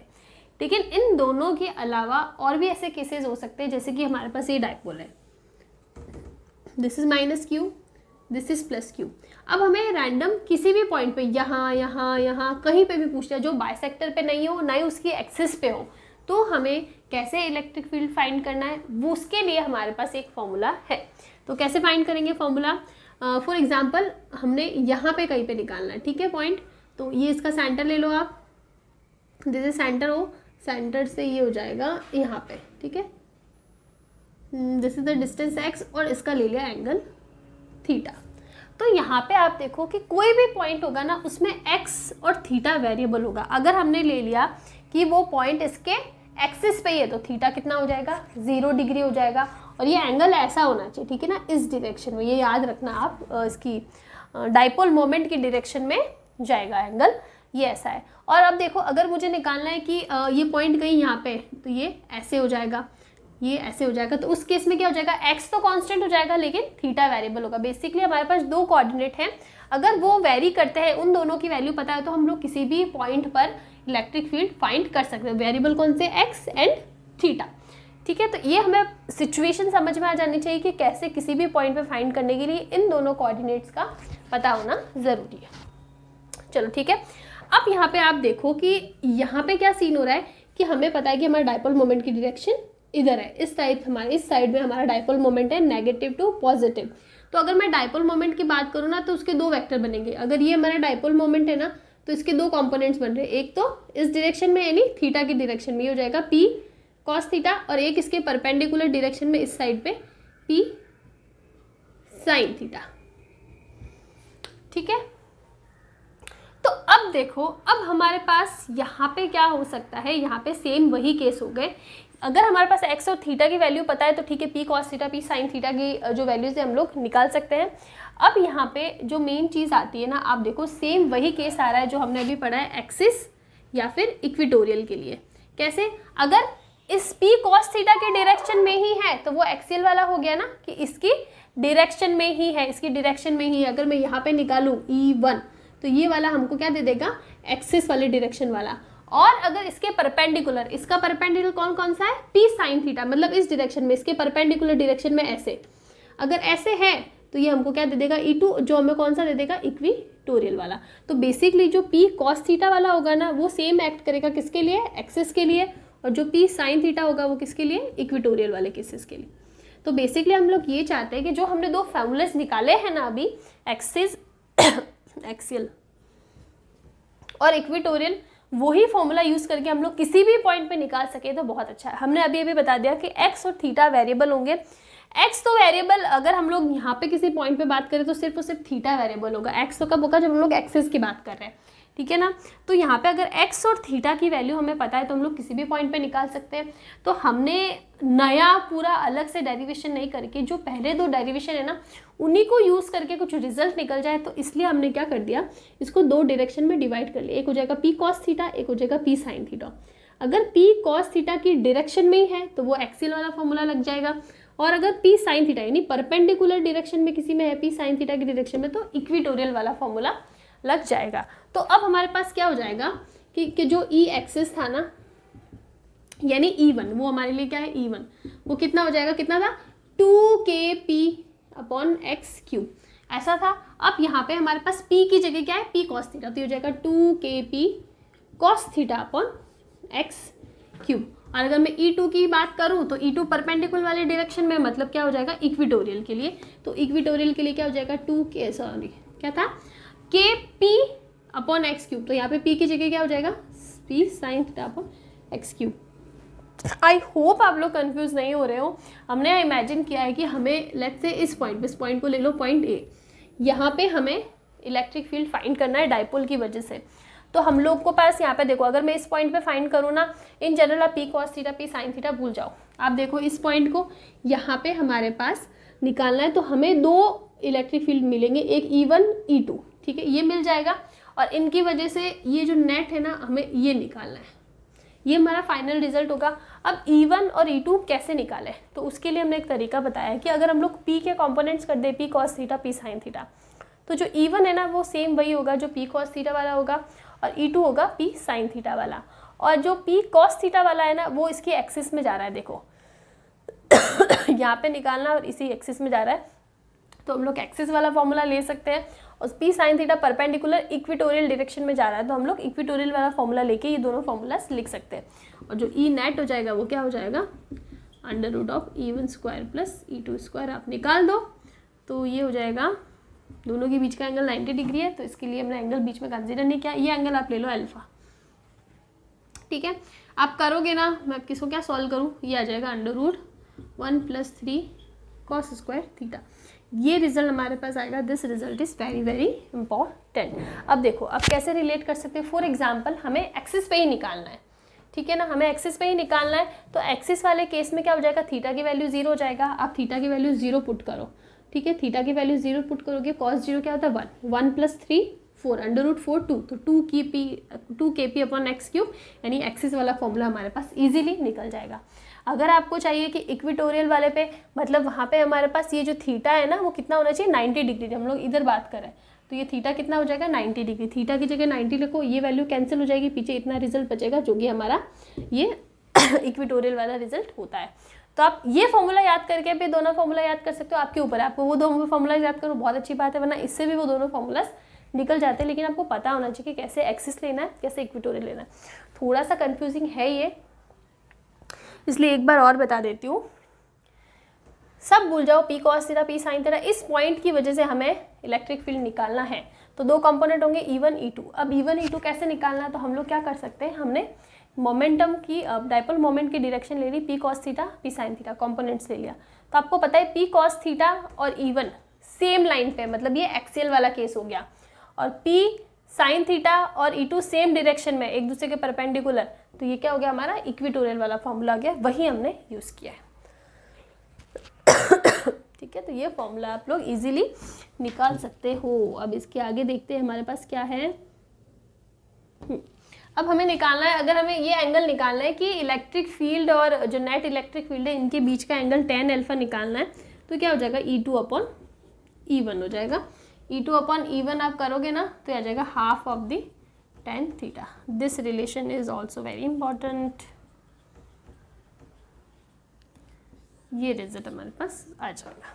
तो आप इस टाइप से इसको भी यूज़ कर, ये दोनों तीनों formula basically 4 formula, 1 2 3 4, these 4 formulas are very very important. ये फॉर्मूलाज पता है तो आपका डाइपोल वाला कोई भी क्वेश्चन सॉल्व हो जाएगा, ठीक है। नेक्स्ट, अब इस पे अगर मैं न्यूमेरिकल की बात करूँ, बहुत ही इजी से numerical, direct formula based numericals मेरे सामने आए, तो वो मुझे नहीं लगा कि इतना इंपॉर्टेंट। अगर वैसे न्यूमेरिकल में मैं करवा रही हूँ फिर तो आप लोग क्या ही करोगे, अगर सिर्फ फॉर्मूलाज में वैल्यू पुट करनी है तो मुझे इतना इंपॉर्टेंट नहीं लगा। हाँ, लेकिन अगर आपको डाइपोल वाले जो टॉपिक है उस पर बहुत अच्छा कोई न्यूमेरिकल मिलता है, मुझे कमेंट में बताना, मैं उसको सॉल्व करूँगी अगर अलग कुछ कॉन्सेप्ट लगता है तो, ठीक है। अब हम लोग पढ़ते हैं टॉर्क।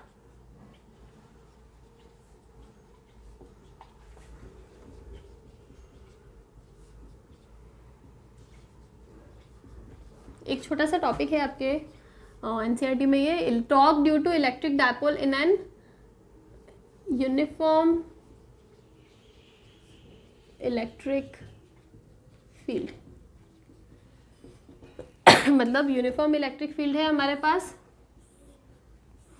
और हमारे पास इसमें एक डाइपोल है, this is minus q, this is plus q, this is the centre O, this distance is l, this distance is l. ऐसा कुछ हमारे पास केस है। अब हमें निकालना है कि इस पे टॉर्क क्या होगा। देखो, टॉर्क हम लोग क्लास 11 में बहुत अच्छे से पढ़ चुके हैं, तो उसकी जो बेसिक चीज़ें हैं वो मुझे नहीं समझानी चाहिए। आई थिंक टॉर्क में क्या होता है कि बेसिकली जब हम लोग फोर्स को डिफाइन करते हैं ना, 2 टाइप के फोर्स होता है, एक होता है ट्रांसलेशनल फोर्स, एक होता है रोटेशनल फोर्स। जब कोई 2 फोर्स, ठीक है, व्हेन 2 फोर्सेस जो क्या हो, इक्वल हो एंड ऑपोजिट डायरेक्शन में हो, मतलब दोनों का मैग्नीट्यूड सेम हो लेकिन ऑपोजिट डायरेक्शन में हो, अगर इन दोनों की लाइन ऑफ एक्शन सेम है, सबसे पहले तो अगर दोनों इक्वल एंड ऑपोजिट है तो मैंने आपको बताया कि जो टोटल फोर्स होता है ना वो कौन सा होता है, ट्रांसलेशनल प्लस रोटेशनल होता है। अगर दोनों इक्वल एंड ऑपोजिट है तो ट्रांसलेशन तो उधर ही क्या हो गया, 0 हो गया, ठीक है। अगर अब इन दोनों फोर्सों की जो लाइन ऑफ एक्शन है, मतलब एक की लाइन ऑफ एक्शन ऐसे है, दूसरे की ऐसे है, तो ये एक दूसरे के मतलब सेम लाइन में, line of action same he line में, तो अगर line of action same line में है तो वहाँ पे रोटेशनल फोर्स भी क्या हो जाएगा, 0 हो जाएगा। लेकिन अगर लाइन ऑफ एक्शन सेम नहीं है, नॉट सेम, तो वहाँ पे आपको रोटेशनल मोशन देखने को मिलेगा और वहाँ पे आपको क्या मिल जाएगा, टॉर्क मिल जाएगा। यहाँ पे समझ लेते हैं, अगर मैं प्लस क्यू पे बात करूँ तो प्लस क्यू पे एक फोर्स लगेगा, क्यू ई लगेगा, F equals to q E होता है ना। माइनस एफ की बात, माइनस क्यू पे की बात करूँ तो यहाँ पे इस पर एक फोर्स लगेगा माइनस क्यू ई।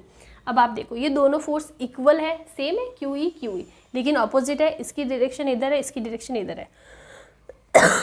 तो इसका मतलब है यहाँ पे ट्रांसलेशनल फोर्स तो 0 हो जाएगा। अब बात आती है रोटेशनल फोर्स की, क्या दोनों की लाइन ऑफ एक्शन सेम है, नहीं है, एक इधर है एक इधर है, दोनों बहुत ही अलग अलग लाइंस में। तो यहाँ पे रोटेशनल मोशन 0 नहीं होने वाला है, रोटेशनल मोशन हमको, रोटेशनल फोर्स हमको देखने को मिलेगा और उसकी वजह से हमें क्या मिलेगा, टॉर्क मिलेगा। टॉर्क का फॉर्मूला क्या होता है, बहुत अच्छे से पढ़ चुके हैं क्लास 11 में। टॉर्क होता है R क्रॉस F होता है फॉर्मूला, और ये जो R होती है वो क्या होती है, R परपेंडिकुलर, मतलब फोर्स की और R इसकी सेंटर से, जो भी सेंट्रल लाइन होगी ना उनके बीच की परपेंडिकुलर डिस्टेंस होनी चाहिए, मतलब ये डिस्टेंस, यहाँ पे ये डिस्टेंस और यहाँ पे ये डिस्टेंस, ये होती है R परपेंडिकुलर। तो यहाँ पे हमको 2 टॉर्क मिलेंगे, एक इसकी वजह से, एक माइनस क्यू की वजह से। तो tau equals to tau 1 plus tau 2, tau 1 ये वाला ले लेते हैं तो ये कितना हो जाएगा, R क्रॉस F होता है ना, तो R कितना हो जाएगा, देखो ये R परपेंडिकुलर डिस्टेंस है ना, ये कितनी हो जाएगी, इस एंगल को आप ले लो थीटा, तो ये भी थीटा, तो ये हो जाएगा L कॉस थीटा और ये हो जाएगा L साइन थीटा, ठीक है ना। तो ये डिस्टेंस हो जाएगी L साइन थीटा। एक बार हम लोग चेक कर लेते हैं कि हमने थीटा की वैल्यू सही ली है, हाँ सही है, ठीक है। तो ये हो जाएगा L साइन थीटा, इधर भी क्या हो जाएगा, L साइन थीटा, तो ये हो जाएगा L sine theta multiply by F कितना है, क्यू ई। मैग्नीट्यूड की बात करें यहाँ पे हो जाएगा L साइन थीटा, सेम ही है क्यू ई, तो ये हमारे पास आ जाएगा 2L sine theta Q E, ये हो जाएगा हमारे पास टॉर्क। आप इसको कैसे लिख सकते हो, 2L इंटू क्यू क्या होता है हमारे पास, डायपोल मोमेंट, तो ये हो जाएगा PE साइन थीटा। ये रिजल्ट हमारे पास आएगा। और जब भी साइन थीटा का प्रोडक्ट हो ना तो हम लोग P क्रॉस E मतलब क्रॉस मल्टीप्लाई के क्रॉस प्रोडक्ट के फॉर्म में लिख सकते हैं। तो this is our final result which is P cross E। I think आपको ये चीज़ समझ में आनी चाहिए कि ये सारी की सारी चीज़ें कैसी हुई है। लाइन ऑफ एक्शन सेम नहीं है, रोटेशनल फोर्स देखने को मिलेगा। रोटेशनल फोर्स की वजह से क्या होगा, अब मैं आपको बताऊँ ये दोनों ऐड क्यों है। ये दोनों ऐड हुए क्योंकि इनकी टॉर्क की डायरेक्शन सेम है। देखो यहाँ पे क्या होगा, फोर्स इस साइड है तो इस साइड पे टॉर्क लगेगा ऐसे। कौन सी डायरेक्शन है, क्लॉकवाइज। यहाँ पे देखो फोर्स ऐसे है तो टॉर्क लगेगा ऐसे। ये भी कौन सी डायरेक्शन है, क्लॉकवाइज। तो दोनों क्लॉकवाइज है ना, इसलिए ये क्या हो गई, ऐड हो गई। अगर एक क्लॉकवाइज और एक एंटी क्लॉकवाइज होती तो यहाँ पे माइनस आके टॉर्क 0 हो जाता, ठीक है ना। और वो वाला केस भी हम लोग बता सकते हैं जब एंगल बीच का क्या हो, साइन थीटा है ना 180, आई थिंक 180 के केस में होता है, तो वो हो जाएगा। चलो वो वाले केसेस हम लोग बाद में पढ़ेंगे। पहले हमको ये रिजल्ट यहाँ तक हमें चीज़ें समझ में आनी चाहिए कि कैसे आपने टॉर्क की वैल्यू P क्रॉस E निकाल दी। तो यहाँ से आपको, और ये जो टॉर्क की डायरेक्शन है वो क्या है, P से E की तरफ, मतलब माइनस क्यू से प्लस क्यू, ये हमारे P की डायरेक्शन है और E की डायरेक्शन इस साइड है। तो इस साइड में मतलब ओवरऑल कहाँ लग रही है, क्लॉकवाइज लग रही है डायरेक्ट। ये सारी चीज़ देखो हमने क्लास 11 में बहुत अच्छे से पढ़ी है, तो आई थिंक इनमें कहीं पे कुछ प्रॉब्लम नहीं होनी चाहिए। अब यहाँ पे केस आता है कि थीटा की अलग अलग वैल्यू पे थीटा इक्वल्स टू 0 है तो टॉर्क की वैल्यू 0 हो जाएगी। थीटा इक्वल्स टू 180 है तो टॉर्क की वैल्यू 0 हो जाएगी। Theta equals to 90 degree torque की वैल्यू मैक्सिमम हो जाएगी। मतलब थीटा की अलग अलग वैल्यूज़ पे हमें टॉर्क की अलग अलग वैल्यूज़ देखने को मिलेगी, तो वो सारी की सारी वैल्यू डिफाइंस होती है। तो this is a very small topic, छोटा सा टॉपिक था, ज़्यादा इसके अंदर कुछ था नहीं, ईजी सा था। क्लास 11 में बहुत अच्छे से टॉर्क का कॉन्सेप्ट पढ़ चुके हैं, तो यहाँ पे ये टॉपिक भी ख़त्म होता है। अब हम लोग क्या करते हैं, एक न्यूमेरिकल ले लेते हैं जो हमने आज स्फेरिकल चार्ज स्पेयर वाला जो पढ़ा ना, गॉस लॉ का एप्लीकेशन, उस पर एक अच्छा न्यूमेरिकल ले लेते हैं ताकि जेईई एडवांस वाला न्यूमेरिकल ले लेते हैं ताकि आपको वो वाला कॉन्सेप्ट अच्छे से समझ में आ जाए। सो यहाँ हमारे पास एक क्वेश्चन है जिसमें नॉन यूनिफॉर्म चार्ज डिस्ट्रीब्यूशन का एग्जांपल मैंने आपको बोला था ताकि आपको वो कॉन्सेप्ट अच्छे से क्लियर हो जाए। तो क्वेश्चन के अंदर हमको गिवन है कि हमारे पास 2 कॉन्सेंट्रिक स्फीयर्स है, एक स्मॉल रेडियस ए है, ए का है, एक कैपिटल रेडियस बी का है, और हमें दिया हुआ है कि छोटे वाले जो स्फीयर है उसके सेंटर पे एक प्लस क्यू चार्ज गिवन है। यहाँ पे भी कुछ चार्ज होगा, वो हमें नहीं गिवन है। Let's say this is Q dash, इनके बीच में वो हमें नहीं गिवन है, हमें बस बताया कि छोटे वाले के सेंटर पे चार्ज क्यू इज गिवन है। चार्ज डेंसिटी जो है वो गिवन है A/R, मतलब कांस्टेंट नहीं होके, ये यूनिफॉर्म नहीं होके नॉन यूनिफॉर्म है। और क्वेश्चन में पूछा है कि the value of A is a constant, the value of A such that the electric field in the region between spheres will be constant. मतलब ये जो रीजन है ना इन दोनों के बीच का, दोनों स्फीयर्स के बीच का जो रीजन है ना, वहाँ पे इलेक्ट्रिक फील्ड कांस्टेंट होनी चाहिए। तो यहाँ पे हम लोग क्या अप्रोच लगा सकते हैं कि हम सबसे पहले छोटे वाले स्फीयर की वजह से इलेक्ट्रिक फील्ड फाइंड करते हैं बीच में, फिर बड़े वाले स्फीयर की वजह से इलेक्ट्रिक फील्ड फाइंड करते हैं, फिर उन दोनों को इक्वेट करते हैं क्योंकि हमने बोला है ना कि दोनों के बीच का कांस्टेंट होना चाहिए, मतलब सेम वैल्यू होनी चाहिए। ठीक है, तो सबसे पहले हम लोग इस छोटे वाले की वजह से निकालते हैं। तो यहाँ पे क्या होगा, देखो फॉर्मूला हमारा बोलता है हमें क्या निकालना है, इलेक्ट्रिक फील्ड निकालना है। तो हमें पता है कि फाई इक्वल्स टू E.ds। अब मैं वापस ना वो चीज़ नहीं कराने वाली हूँ जो मैं हमेशा कराती थी कि E.ds बीच का एंगल 0, वो सारी चीज़ें अभी तक आपको समझ में आ जानी चाहिए। तो ये हो जाएगा E इंटू एरिया। एरिया के लिए हम लोग क्या करेंगे, जब हम लोग छोटे वाले स्फीयर की बात करेंगे ना, ये द चार्ज क्यू है, रेडियस है, तो इसके जस्ट पास में एक गॉसियन सरफेस बता देते हैं, जस्ट पास में, और जिसकी रेडियस ले लेते हैं R। ठीक है, तो ये हो जाएगा 4 पाई R। लेकिन ये R जो हमने गॉसियन सरफेस लिया है ना, इसके सरकमफेरेंस के जस्ट पास में लिया है, तो इसको हम लोग स्मॉल a भी ले सकते हैं, जस्ट पास में लिया तो हो जाएगा 4 पाई a²। अब फाई यहाँ पे गॉस लॉ लगा दो, क्या होता है Q inside upon epsilon naught equals to E into 4 pi a² होता है। छोटे वाले स्फीयर के लिए बात कर रहे हैं, तो Q इनसाइड तो हमें गिवन है कि अंदर टोटल चार्ज कैपिटल Q है जो सेंटर पे दिया, हमको क्वेश्चन में गिवन है, यहाँ पर कुछ दिमाग लगाना ही नहीं, बस ये हो जाएगा। और ये इसको ले लेते हैं E1, ठीक है, छोटे वाले स्फीयर की वजह से। तो वैल्यू फाइंड करो, जो E1 है ना वो आ रही है क्यू अपॉन 4πε0 a स्क्वायर हो जाएगा। अब हम लोग निकालते E2, ये किसके लिए, बड़े के लिए। अब यहाँ पे क्या करना है, ये देखो बड़े में अंदर छोटा वाला भी आएगा a, वो क्या यहाँ पे चार्ज Q, यहाँ पे क्या चार्ज है हमें नहीं पता, और इसकी रेडियस है b। अब बड़े वाले के लिए हम लोग क्या करते हैं, जस्ट इसके पास में गॉसियन सरफेस लेते हैं, हो जाएगा सेम हो जाएगा phi equals to E into area. अब इसका एरिया कितना होगा, इसका एरिया हो जाएगा 4πb स्क्वायर, ठीक है ना, ये चीज़ हो गई। अब यहाँ पे फाई की वैल्यू हो जाएगी Q inside upon epsilon not. Q inside में क्या है, कैपिटल क्यू तो है, इसके अलावा एक और चार्ज है जो दोनों स्फीयर्स के बीच में, विच is Q dash upon epsilon not. अब यहाँ पे प्रॉब्लम आती है कि हमारे पास क्यू डैश की वैल्यू नहीं है, तो हमें क्यू डैश की वैल्यू फाइंड करनी पड़ेगी। तो हम लोग कैसे फाइंड करेंगे, देखो यहाँ पे इसको इक्वेशन नंबर 2 दे दो। क्यू डैश के लिए हम लोग क्या करते हैं, ये बड़ा वाला स्क्वायर, ये छोटा वाला स्क्वायर, रेडियस है, रेडियस भी, इनके बीच में एक गॉसियन सरफेस ले लेते हैं जिसकी रेडियस ले ली स्मॉल r, ठीक है। अब देखो हमें पता है कि जो चार्ज डेंसिटी है क्वेश्चन में गिवन है वो क्या होता है, चार्ज पर यूनिट वॉल्यूम होता है। तो यहाँ पे ये हमने एक छोटी सी डिस्क वाली ले ली है, डिस्क, तो अगर इसकी रेडियस r है तो इसकी थिकनेस क्या होगी dr। ये सारी चीज़ें देखो पढ़ चुके हैं, इसमें इतना नहीं होना चाहिए आपको। ये हमारा क्यू डैश है, बिकॉज हम इन दोनों के बीच वाला चार्ज निकाल रहे, तो बीच वाला चार्ज निकाल रहे तो उसके लिए हमने यहाँ पे क्यू डैश लिया है। तो q dash equals to rho into v, तो q dash equals to rho की वैल्यू कितनी गिवन है, a upon r into volume. Volume कितना होगा, वॉल्यूम लेना है हमें इस डिस्क का वॉल्यूम कितना होगा, तो वो होगा 4πr स्क्वायर dr। डिस्क के लिए तो यही होगा, जब हमारे पास स्फेरिकल डिस्क जी फॉर्मेट में है तो वहाँ पे क्या होता है, उसका सरफेस एरिया इंटू थिकनेस, तो 4πr स्क्वायर इंटू dr ये हो जाएगा हमारे पास। लेकिन ये टोटल चार्ज नहीं है, ये एक स्मॉल, इसको हम लोग डी क्यू डैश बोल देते हैं, चलो ठीक है, ये डी क्यू डैश है, मतलब एक स्मॉल पार्ट के लिए हम लोग कैलकुलेट करें, और हमें टोटल निकालना है क्यू डैश। तो कितना हो जाएगा, ये देखो a upon r 4πr square dr। अब यहाँ पे देखो r कहाँ से कहाँ चेंज हो रही है, हम लोग बीच वाले रीजन के लिए निकाल रहे हैं, तो मिनिमम a होगी और मैक्सिमम b तक जाएगी, तो ये हो जाएगा a से b तक। आई थिंक यहाँ तक किसी को प्रॉब्लम नहीं आनी चाहिए। तो आप कैलकुलेट करो 4πa, ये वाले तीनों चीज़ कांस्टेंट है, r से r कैंसिल हो जाएगा, सॉरी हाँ कैंसिल हो जाएगा, ये पीछे बचेगा r dr।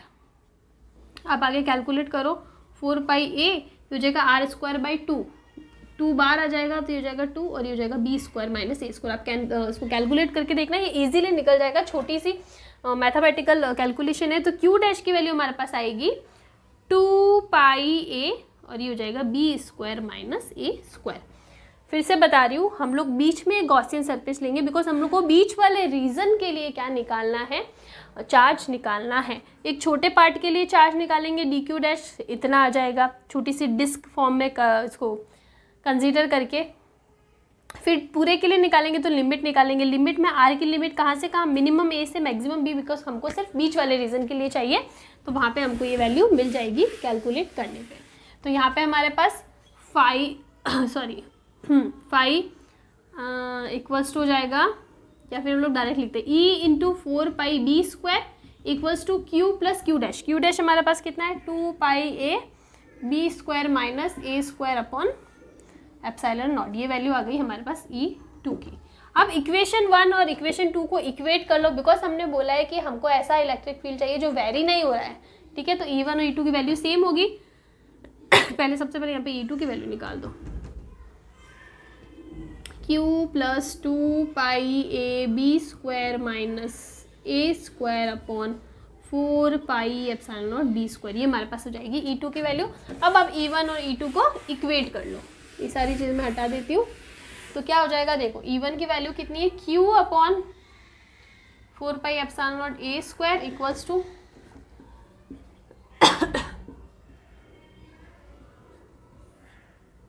4πε0 b स्क्वायर, ये वैल्यू हमारे पास आ जाएगी। अब क्या कैंसिल हो रहा है, ये कैंसिल हो रहा है और ये हो जाएगा q b square, cross multiply कर दो, a square plus q 2πa small a square b square minus a square. और करो इसको तो ये हो जाएगा q b square minus a square equals to 2 pi a small a square b square minus a square. B square minus a square से cancel हो जाएगा, आएगा q square equals to 2 pi a small a square. हमें निकालनी है ए की value, हो जाएगा क्यू अपॉन, तो ये वैल्यू हमारे पास आएगी। तो यहाँ पे आपको स्मॉल ए की वैल्यू निकल जाएगी। थोड़ा सा एडवांस में आया हुआ क्वेश्चन है, 2 से 3 बार आया हुआ क्वेश्चन है, इसको समझना बहुत ज़रूरी है कि कैसे आप इसको कैलकुलेट कर सकते हो। तो सिंपल सा बीच वाले रीजन में सेम करना है, तो दोनों स्फेयर की वजह से अलग अलग इलेक्ट्रिक फील्ड निकाल दो, फिर इनको इक्वेट कर लो। तो जिस ए की वैल्यू पे सेम आएगी वो ए की वैल्यू हमारा रिजल्ट हो जाएगी। तो इस टाइप से आप इसको कर सकते हो।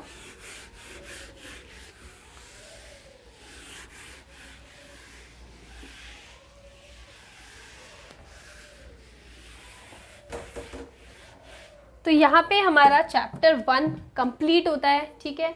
न्यूमेरिकल्स थोड़े कम करवा पाए, ट्राई करेंगे कि बाद में और अच्छे से जो भी इंपॉर्टेंट यहाँ पे मैं ट्राई करती हूँ कि शॉर्ट्स में थोड़े से न्यूमेरिकल्स डालना स्टार्ट कर दूँ, ताकि आप रील्स देखते देखते न्यूमेरिकल एक आधा आपके दिमाग में बैठ जाए। तो चैप्टर 1 कंप्लीट होता है। कहीं कोई टॉपिक रह गया हो सबसे पहले तो मुझे वो बताना, ताकि मैं वो टॉपिक फटाफट से करवा लूँ। नेक्स्ट वीडियो अब मैं फटाफट ट्राई करूँगी कि जो मैंने स्टार्टिंग में भी बोला था कि आगे वाला चैप्टर हम लोग 2 वीडियो में कवर कर लेंगे, ताकि इस महीने के एंड तक हम लोग हमारा 3rd चैप्टर भी स्टार्ट कर चुके हो, ठीक है। करना नहीं, कर चुके हो, स्टार्ट कर चुके हो। तो इसलिए हम लोग ट्राई करेंगे कि जल्दी जल्दी करें। कोई टॉपिक बचा हो मुझे इन्फॉर्म करना, न्यूमेरिकल्स में करवा दूंगी, डोंट वरी। एंड कुछ नहीं समझ में आया तो भी कमेंट करना, ठीक है। तो आज हम लोग यहीं रखते हैं, काफ़ी लंबा वीडियो हो गया होगा आई थिंक 1 घंटे से ज़्यादा। तो अभी हम लोग यहीं रखते हैं, नेक्स्ट वीडियो में नेक्स्ट चैप्टर की बात करेंगे। Thank you.